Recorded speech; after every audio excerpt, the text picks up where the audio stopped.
하나님께서 오늘 이 아침 우리에게 주시는 말씀은 골로새서 4장 10절에서 14절까지의 말씀입니다. 골로새서 4장 10절에서 14절까지의 말씀 우리 함께 교독하도록 하겠습니다. 나와 함께 갇힌 아리스다고와 바나바의 생질 마가와 이 마가에 대하여 너희가 명을 받았음에 그가 이르거든 영접하라. 유스도라 하는 예수도 너희에게 문안하느니라. 그들은 할레파이나 이들만은 하나님의 나라를 위하여 함께 역사하는 자들이니 이런 사람들이 나의 위로가 되었느니라. 그리스도 예수의 종인 너희에게서 온 에바브라가 너희에게 문안하느니라. 그가 항상 너희를 위하여 애써 기도하여 너희로 하나님의 모든 뜻 가운데서 완전하고 확신 있게 서기를 구하나니 그가 너희와 라오디게아에 있는 자들과 히에라볼리에 있는 자들을 위하여 많이 수고하는 것을 내가 증언하노라. 함께 읽겠습니다. 사랑을 받는 의사 누가와 또 데마가 너희에게 문안하느니라. 아멘.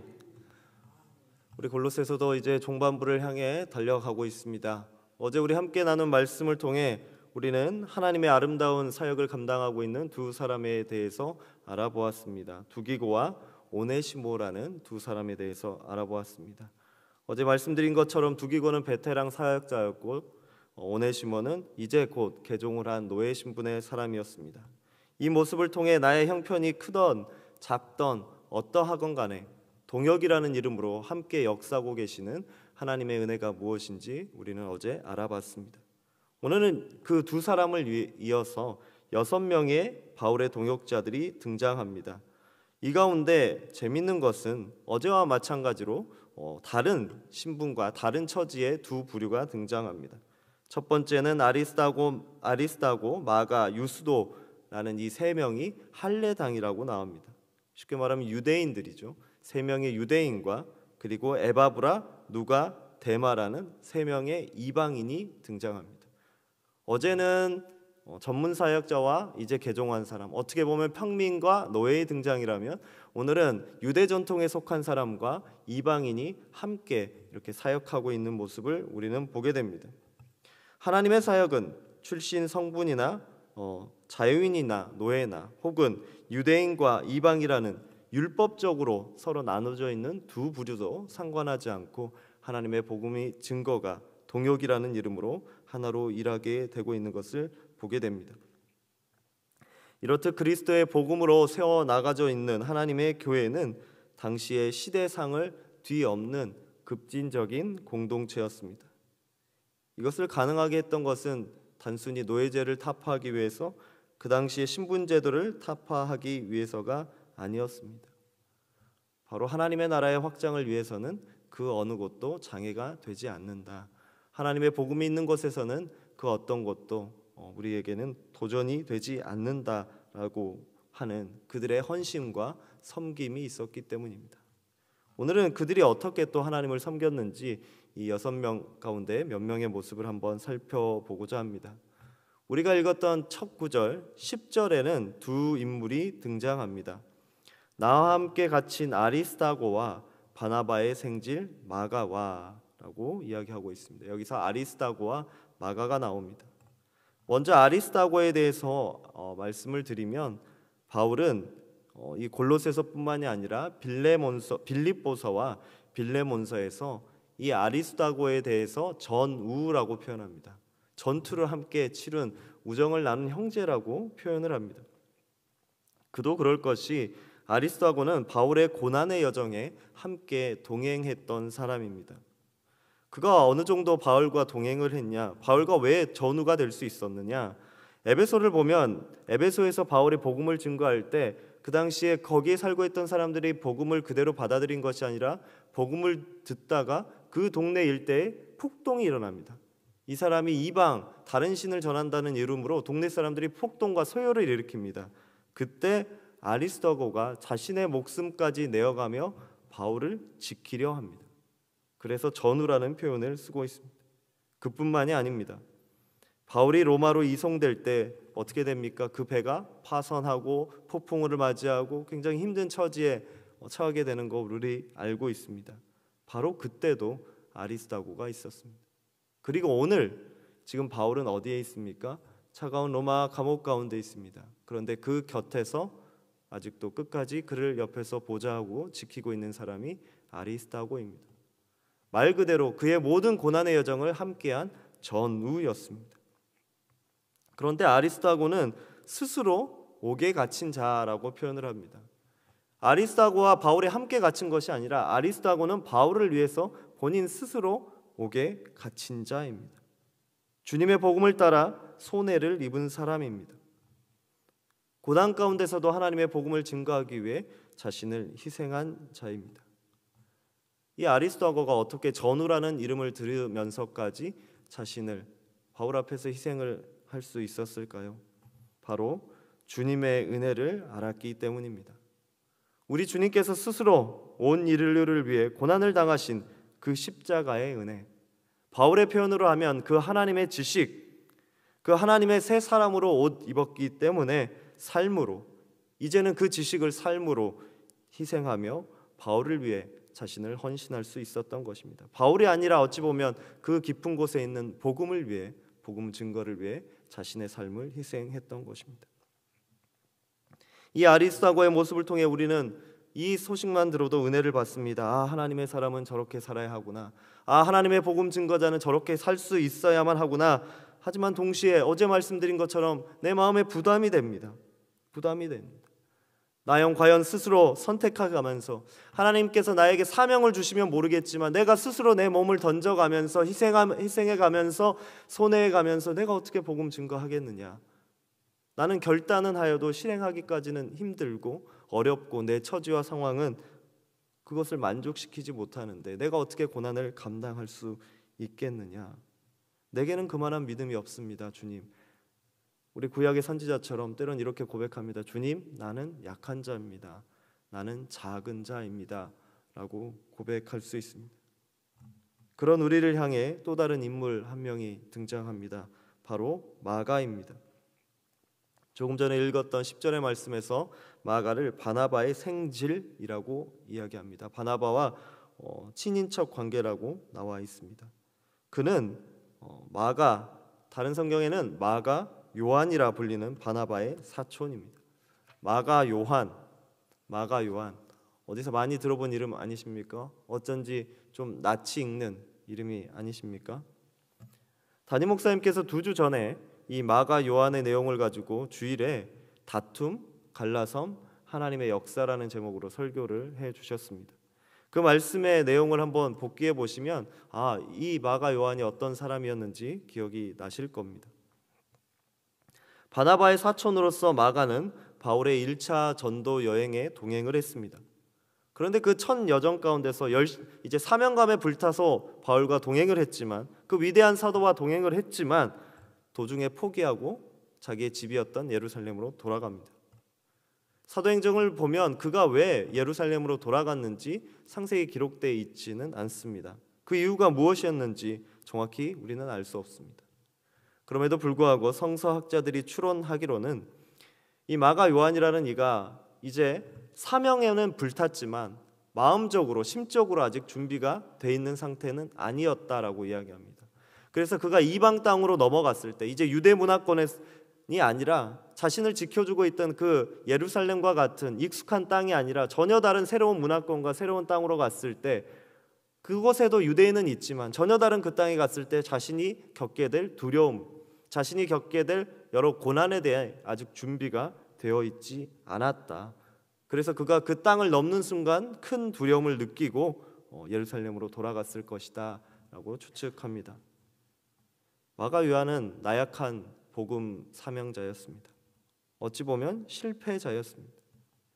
이 마가 요한의 문제로 말미암아 심지어 바나바와 바울이 갈라서서 각자의 선교의 여정의 길을 걷게 되죠. 바나바는 마가 요한을 데리고 가고 싶었지만 바울은 아니다, 준비되지 않은 사역자와 함께 할 수 없다. 둘이 갈라서게 됩니다.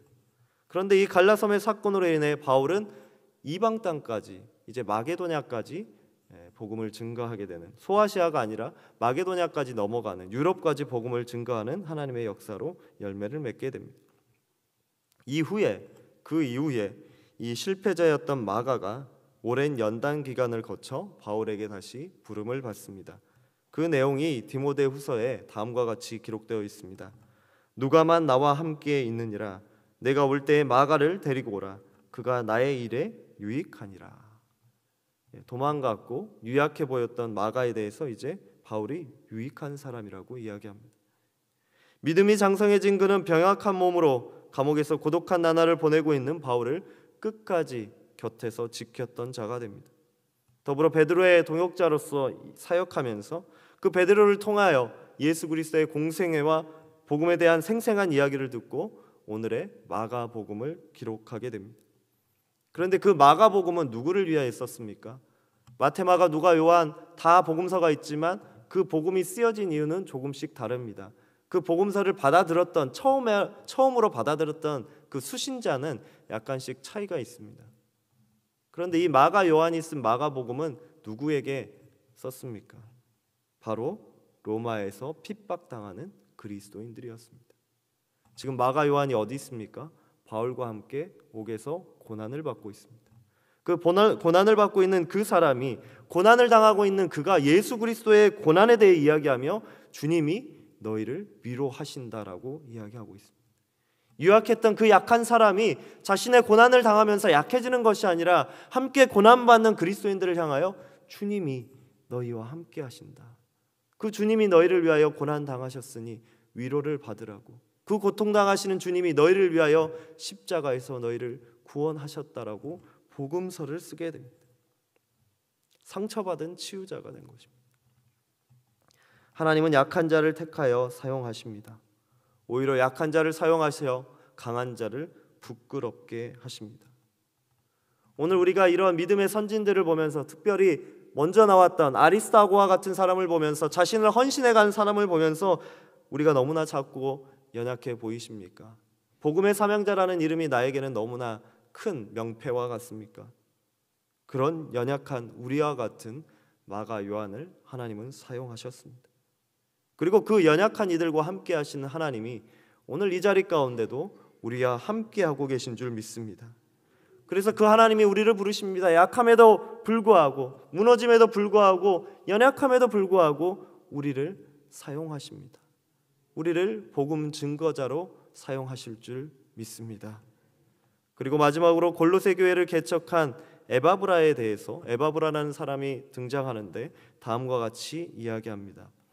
그리스도 예수의 종인 너희에게 온 에바브라가 너희에게 문안하느니라. 그가 항상 너희를 위하여 애써 기도하여 너희로 하나님의 모든 뜻 가운데서 완전하고 확신 있게 서기를 구하나니. 여러분, 에바브라는 사람은 오늘 마지막 장에 등장하지만 사실은 맨 첫 장에 나왔던 이름입니다.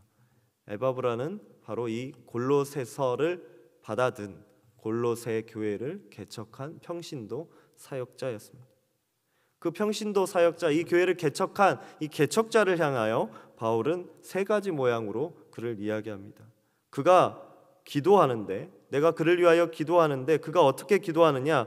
먼저 바울의 가르침과 같이 항상 기도하는 자였다라고 합니다. 쉬지 않고 이 공동체를 위하여 기도했던 사람입니다. 그리고 그 다음에 나오는 단어가 있습니다. 그가 항상 너희를 위하여 애써 기도한다라고 했습니다. 여기서 애쓴다는 이야기는 고난을 감수하면서까지 너희를 위하여, 교회를 위하여 기도했다는 사실입니다. 바울과 같은 고난으로서 수고하며 기도했다라는 이야기입니다. 더불어 우리가 계속 묵상했던 것처럼 골로새 전반에 다루고 있는 거짓 교사들의 잘못된 가르침으로부터 골로새 교인들이 풀려나기 위하여, 그들이 앞으로 계속 하나님의 복음 위에서, 그리스도 위에서 장성하게 자라날 수 있도록 온전히 서기 위하여 이 교회 공동체를 위하여 계속 기도했다는 겁니다. 오늘 우리 말씀을 통해 6명 중에 3명의 이야기를 보았습니다. 오늘 등장하는 유대인과 이방인 가운데 3명만 먼저 우리가 묵상을 해보았습니다. 이 3명의 사역자 가운데, 동역자 가운데서 한 사람은 주님에 따라서 자기 희생의 길을 걸었습니다. 아리스다고가 그랬습니다. 그리고 한 사람은 유약한 믿음을 가지고 실패한 사역자였지만 연단의 시간을 거쳐 복음의 증언자가 됐습니다. 마가, 요한입니다. 그리고 마지막으로 끊임없이 교회를 위하여 기도하며 그 개척한 교회를 품으며 고난을 감수했던 에바브라가 등장을 합니다. 결국 주님의 복음은 한 사람의 열심으로만 되지 않습니다. 한 사람이 아닌 여러 동역자의 자기 희생, 연단, 오랜 수고를 통해 전파됨을 깨닫게 됩니다. 한 사람의 기도로 말미암음도 아니고 한 사람이 고난 받음으로 말미암음도 아니고 여러 명의 자기 희생과 연단과 오랜 수고를 통해 하나님의 교회가 세워져 나가고 복음의 씨앗이 끊임없이 전파되어감을 오늘은 우리 이 말씀을 통해 알게 됩니다. 이 말씀이 오늘 우리에게 주시는 은혜는 무엇입니까? 2000년 전에 고난을 받으며 복음을 증거했던 이 세 사람의 이야기가 오늘 우리에게 주는 은혜는 무엇일까요? 하나님께서 이 자리에 앉아있는 우리 한 사람 한 사람 역시 우리의 처지와 형편과 나이의 저의 혹은 우리의 어려움과 우리의 좋음과 그런 형편을 보지 않고 하나님은 우리를 복음의 사명자로 부여해 주셨습니다. 우리를 복음의 증거자로 불러주셨습니다. 때로는 우리의 현실을 보며 그러한 복음의 증거가 이제는 늦었다고 생각될 수도 있고 나는 아니라고 생각될 수도 있고 주님 나는 아직 준비가 되어 있지 않다라고 부인할 수 있습니다. 그럼에도 불구하고 오늘 말씀에서 한 번 더 깨닫는 것은 하나님은 절대 혼자 일하시지 않는다는 사실입니다. 연약한 나를 저 사막 가운데 그냥 떨고 놓으시는 것이 아니라 함께 하나님의 사람과 동행하며 동역하며 일하고 계심을 알게 됩니다. 우리 영광교회가 어떻게 세워졌습니까? 하나님의 복음 위에 세워졌고 그리스도의 머리로 주님의 피값으로 세워진 교회입니다. 그 교회의 우리 교회의 사명이 무엇입니까? 민족 복음화와 세계 선교입니다. 네, 그 사명을 혼자 감당했습니까? 한 사람이 그 모든 일을 감당합니까? 아닙니다. 온 교우가 누구는 연약하고 누구는 부족하고 그럼에도 불구하고 누구는 선교사로 파송을 받고 누구는 무릎의 선교사로 오늘도 이 자리에서 기도하며 후원하고 우리 모두가 한 모습으로 주님을 향하여 갈 때 복음이 증거되는 줄 믿습니다. 연약하지만 주님은 여러분 한 사람을 여러분의 삶의 자리에서 복음 증거자로 오늘도 부르고 계십니다. 그 모습 그대로 오늘 하루 여러분이 만나는 그 누군가를 위하여 그 누군가의 풍성한 복음으로 인해 새 사람이 입은 풍성한 삶을 소원하시며 그 주님의 복음 붙들고 사시는 저와 여러분이 되시기를 간절히 소원드립니다. 함께 기도하시겠습니다. 은혜의 주님, 부족한 나의 모습을 통해서도 하나님은 일하고 계시는 줄 믿습니다. 나의 약함을 통해 세상의 강함을 부끄럽게 하시며 주의 복음을 증언하게 하신 줄 믿습니다. 그 사명을 위해 우리 영광교회, 우리 교회 공동체를 사용하시는 줄 믿습니다. 우리 교회에 주신 민족 복음화 세계 선교의 사명을 기억하며 복음의 증언자로서 한 걸음 한 걸음 믿음으로 내딛는 오늘 하루의 삶이 되게 하여 주시옵소서. 예수 그리스도의 이름으로 기도드리옵나이다. 아멘.